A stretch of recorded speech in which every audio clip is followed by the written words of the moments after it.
కదా. ఈ సువార్త సత్యం ఏదో దేవునికి ఒకసారి వచ్చిన ఐడియా కాదు, అది చరిత్రలో ఎప్పటి నుంచి జరిగిస్తూ ఉన్నారో మనం అది చూస్తూ ఉన్నాం. ఇంతకీ ఇందులో మనం ఎక్కడ ఉన్నామో తెలుసండి. ఇశ్రాయేల్ అంత ఘోరమైన శ్రమలు పొంది మన కోసం చేసిన ఒక్క గొప్ప పని ఏంటంటే ఈ లోకరక్షకుడిని అందించడం. వాళ్ళు అన్ని కాలాల్లో అనేక మంది చక్రవర్తులు, రాజ్యము, శత్రువులతో అనేక రకాలైన హింసలు, శ్రమలు పొంది వాళ్ళు ఏం చేశారో తెలుసా? 49:3 ఇశ్రాయేలు, నీవు నా సేవకుడు, నీలో నన్ను మహిమపరచుకున్నదనని ఆయన నాతో చెప్పాను. ఈ మాటలో ఎవరున్నారు తెలుసండి? ఇజ్రాయేలే ఉంది. ఇజ్రాయేల్ దేవుడు ఇజ్రాయేల్ చరిత్రలో అన్ని రకాల శ్రమలు కలిగించి ఆ ఇజ్రాయేల్లో దేవుడు మహిమపరుచుకున్నాడు, అనేక మందికి సేవ చేసి రక్షించాడు. అది కేవలం నేషనల్ ఇజ్రాయేల్ జీవితంలోనే జరగలేదు. ప్రొఫిటికల్గా ఇశ్రాయేలు నుంచి రాబోతున్న దేవుని యొక్క అసలైన జ్యేష్ఠ కుమారుడైన యేసుక్రీస్తులో జరిగింది. ఆ యేసుక్రీస్తులో కూడా ఎలా జరిగిందో తెలుసా? సుఖాలతో జరగలేదు, సేమ్ శ్రమలతోనే జరిగింది. మీకు అర్థమవుతుందా? ఇజ్రాయేలు నా జ్యేష్ఠ కుమారుడు అని దేవుడు అన్నారా లేదా? ఎక్కడ? అంటే కేవలం ఇజ్రాయేల్ కోసమే కాదు, ఇజ్రాయేల్లో నుంచి రాబోతున్న యేసుక్రీస్తు కోసం కూడా. అది ప్రొఫెటికల్ టైటిల్, పేరు. యేసుక్రీస్తు దేవుని కుమారుడు. అలాగ లోకానికి యేసుక్రీస్తుని దేవుని కుమారుని బయటకు తీసుకొని రావడానికి ఉన్న నేషన్ ఇజ్రాయేల్ కూడా దేవుని యొక్క జ్యేష్ఠ కుమారుడు, యెహోవా జ్యేష్ఠ కుమారుడని. ఇక్కడేమో 50వ అధ్యాయం 1వ వచనం, ఇజ్రాయేల్కి యెహోవా భర్తనుంది. అక్కడ చూస్తే ఇజ్రాయేలు నా జ్యేష్ఠ కుమారుడు అన్నాడు. దీన్ని బట్టి నేను అర్థం చేసుకోవాలా? తండ్రి అయిన యెహోవా ఒక ఆయన ఉన్నాడు, భర్త అయిన యెహోవా ఇంకొక ఆయన ఉన్నాడు. That's it. నిర్గమ 4:22-23 వచనాలు. అప్పుడు నీవు ఫరోతో ఇలా చెప్పు, ఇశ్రాయేలు నా కుమారుడు, నా జ్యేష్ఠపుత్రుడు. నన్ను సేవించినట్లు నా కుమారుని పోనిమ్మని నీకు ఆజ్ఞాపించుచున్నాను. నీవు వాని పంపనొల్లని ఎడలా, ఇదిగో నేను నీ కుమారుని అంటే నీ జ్యేష్ఠపుత్రుని చంపెదనని యెహోవా సెలవిచ్చుచున్నాడని అతనితో చెప్పమను. దేవుడైన యెహోవాకి జ్యేష్ఠ కుమారుడు ఇజ్రాయేల్. నా కుమారుడు, నా జ్యేష్ఠ కుమారుడు ఇజ్రాయేల్. నా కుమారుడు నన్ను సేవించేటట్లు నువ్వు అతన్ని వదులు, పోనిమ్ము అని దేవుడైన యెహోవా ఇస్తున్నారు. అందులో రిలేషన్షిప్ ఏంటో తెలుసండి? ఇశ్రాయేలు నా జ్యేష్ఠ కుమారుడు అంటే ఇప్పుడు యెహోవా తండ్రి ప్లేస్లో ఉన్నాడు. అదే మనం ఇప్పుడు యెషయా 50 చూసాం కదా. ఇజ్రాయేల్కి భర్త ప్లేస్లో ఉన్న యెహోవా యెషయా 53లో చనిపోతాడు, 54లో తిరిగి లేస్తాడు. తిరిగి లేచిన వాడే మరలా ఇజ్రాయేల్ని పెళ్లి చేసుకుంటాడు. లేదా చాలామంది అడుగుతారండి, ఏంటి మీ దేవుడికేమో నేనే తండ్రిని అంటాడు, గడికేమో నేనే భర్తను అంటాడు. మనమేమో వేరే దేవతల గురించి అంటాం. బ్రహ్మదేవుడి దగ్గర ఉన్న సమస్య ఏంటంటే ఆయన సృష్టించిన అమ్మాయి చాలా బాగుందని ఆమెను పెళ్లి చేసుకుంటాం. ఆమె సృష్టికర్త అయిన బ్రహ్మ తాను సృష్టించిన ఒక స్త్రీని మోహించి, ఈ మాట బాగలేదు కదా, టెంప్ట్ అయిపోయి ఏదైపోయి పెళ్లి చేసుకోవడం, పిల్లల్ని కన్నా. వాళ్ళ గురించి మనల్ని మాట్లాడితే కొంతమంది ఏమన్నారంటే, మీ బైబిల్లో మరి మీ దేవుడైన యెహోవా గురించి కూడా అదే ఉంది. ఏముంది? 54వ అధ్యాయం ఏమన్నాడు? నిన్ను సృష్టించిన నీ సృష్టికర్తే నీకు భర్త అయి ఉన్నాడు. ఇందాక చదివాం కదా 54వ అధ్యాయం 5వ వచనం. నిన్ను సృష్టించిన వాడు నీకు భర్త అయి ఉన్నాడు. ఆయన పేరు ఏం పేరు అంటే సైన్యములకు అధిపతి యెహోవా అని ఆయనకి పేరు. ఇశ్రాయేలు యొక్క పరిశుద్ధ దేవుడు నీకు విమోచకుడు. విమోచకుడు అనే మాటకు అర్థం అదే. ఇది ఏంటిది? నువ్వు వైధవ్యం, గొడ్రాల పిల్లల కన్నదాన. నాకు తెలియకుండా నా పిల్లల్ని పెంచింది ఎవరు, ఎక్కడ పెరిగారు వీళ్ళందరూ అని ఆ స్త్రీ అంటుందా? స్త్రీయే. ఆ స్త్రీ ఎవరంటే ఇంకెవరో కాదు, ఇజ్రాయేల్. 54లో అదే స్త్రీ గొడ్రాలంట.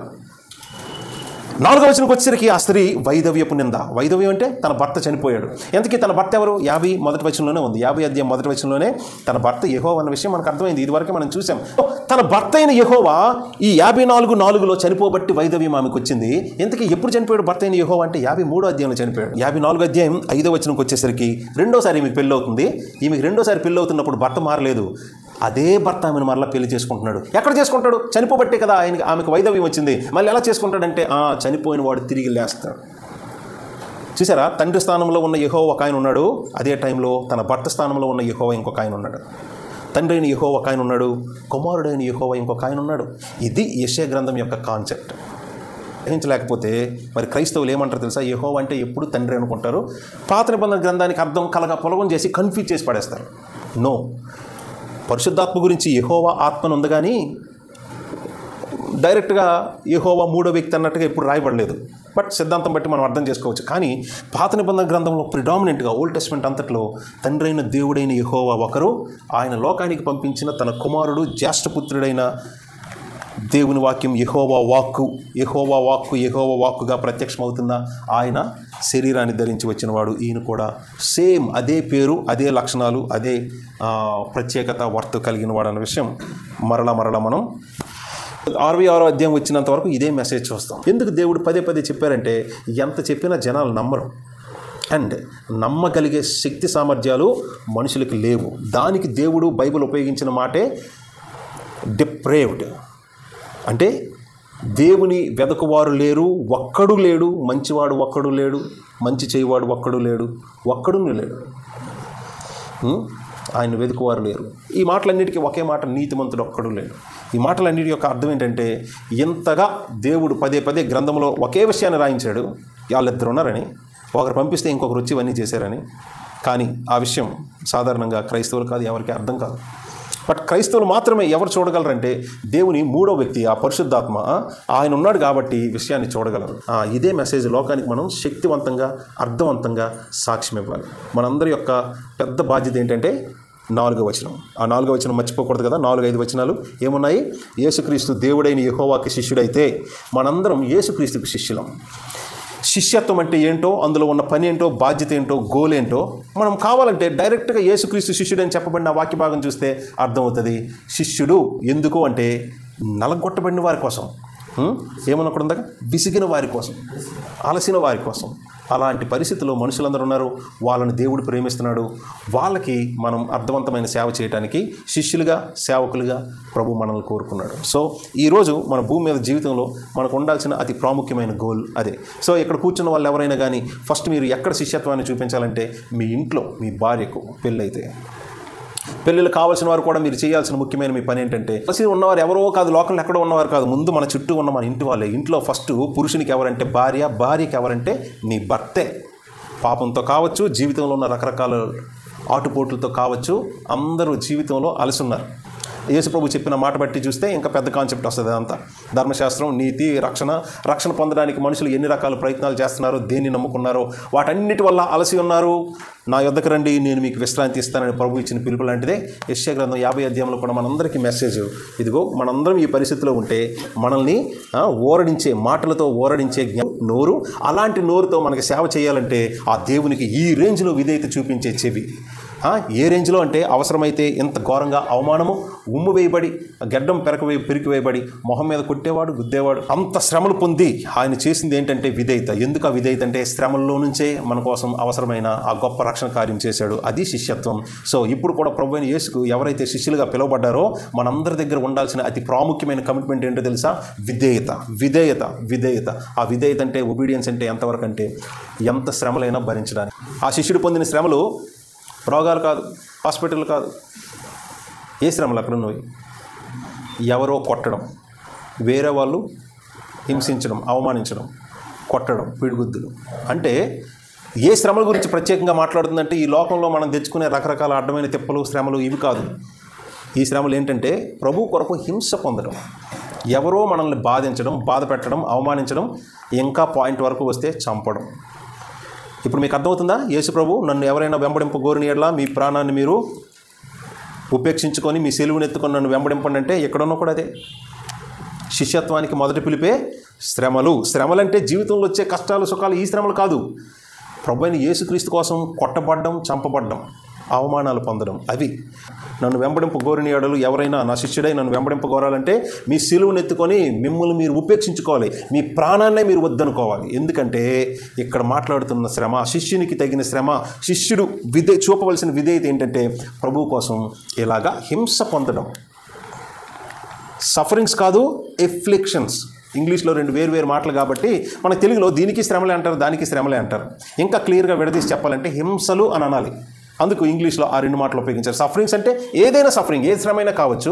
కానీ ఎఫ్లిక్షన్స్ అన్నారంటే ఖచ్చితంగా, క్లియర్గా, స్పెసిఫిక్గా యేసుక్రీస్తు కోసం ఎవరో ఒకరు మనల్ని బాధ పెట్టడం, అవమానించడం, హింసించడం, చంపడం. సో శిష్యులు నుంచి దేవుడు కోరుకుంటుంది ఏంటంటే హింసలు ప్రభు కొరకు. అది అవమానమే కావచ్చు, దెబ్బలే కావచ్చు, నిందలే కావచ్చు, హతసాక్షిగా ప్రాణం పెట్టడమే, ప్రాణం వదిలేయడమే కావచ్చు. నిన్నటి వరకు చూసారా ఆ న్యూస్లోని ఇనపరాడులతో క్రైస్తవుల్ని హింసించి కొట్టి చంపడం. న్యూస్ ఛానల్లో మొదటిసారి ఇచ్చారు. ఇంతవరకు క్రైస్తవుల మీద ఏదైనా హింసలు అయితే న్యూస్ ఛానల్ వాళ్ళు ఎవరు నిన్నే ఇచ్చారు. ఆ న్యూస్ ఛానల్ వాళ్ళు నిన్నే చూసి ఇనపరాడులతో క్రైస్తవులు హింసించినట్టు ఇప్పుడు విషయం బయటకు వచ్చిందని ఏదో న్యూస్ ఛానల్ వాళ్ళు చెప్పారు. క్రైస్తవులైతే, యేసుక్రీస్తు శిష్యులైతే ఖచ్చితంగా ప్రాణపాయ పరిస్థితులు ఉంటాయి. మనం ఇప్పుడు మరి పరిస్థితులన్నీ లోకంలో కొద్దిగా బాగున్నాయి, మనం ఉంటున్న దేశంలో, రాష్ట్రంలో, జిల్లాలో బాగున్నాయి కాబట్టి ఈజీగా ఉండొచ్చు. కానీ యేసుక్రీస్తు కోసం అయితే మనం శ్రమలు అనుభవించడానికి మన పిలుపులోనే ఉంది. ఎందరైతే తను అంగీకరించారు, ఎందరైతే ఆయనకి శిష్యులుగా ఉండడానికి ఇష్టపడుతున్నారో వాళ్ళందరికీ ఇచ్చిన పిలుపే సిలువనెత్తుకొని వెంబడించాలి. ఏది జీవితంలో ఒకసారి కాదు, అనుదినం, every day we have to face persecution. హింస పొందడానికి మీరు ఫిక్స్ అయిపోవాలి. క్రైస్తవులు అని మీరు తెలిస్తే మీకు ఏ నింద, ఏ అవమానం వస్తుందో దానికి మీరు సంతోషంగా ఒప్పుకోవాలి. ఎందుకంటే పరలోకంలో మీ ఫలం అధికమవును. మిమ్మల్ని జనులు నిందించినప్పుడు, అవమానించినప్పుడు మిక్కిలి ఆనందించండి, ఎందుకంటే పరలోకంలో మీ ఫలము అధికమవును. కాబట్టి మీరు అర్థం చేసుకోండి, ఎవరికైనా ఏదైనా హింస వచ్చిందనుకోండి క్రైస్తవులకి, అయ్యో అని మనం భయపడిపోతాం. కానీ వాళ్ళు మనకంటే ఎక్కువ సంపాదించుకుంటున్నారు. మనకు కావాలంటే మనకు వచ్చేవు, కానీ మనం ఊహించిన రోజు, పిల్లలు వినండి, మనం ఊహించిన రోజు ఏదో రోజు అలాంటిది మన మీదకి వచ్చినప్పుడు అప్పుడు ఆ గొప్ప అవకాశాన్ని సద్వినియోగపరుచుకొని ప్రభువుని మహింపరచుదాం. ఇప్పుడు ప్రభువుని ఆరాధించుదాం, ప్రభు మనకిచ్చిన ఆజ్ఞను పాటించుదాం. సంఘముగా కూడుకునేటప్పుడు మనల్ని మనం పరీక్షించుకొని ప్రభు మన కొరకు ఎలాగ బలియాగం అయ్యారో అలా మనకి ఆయన శరీరాన్ని, రక్తాన్ని మన కోసం అందుబాటులో ఉంచారు.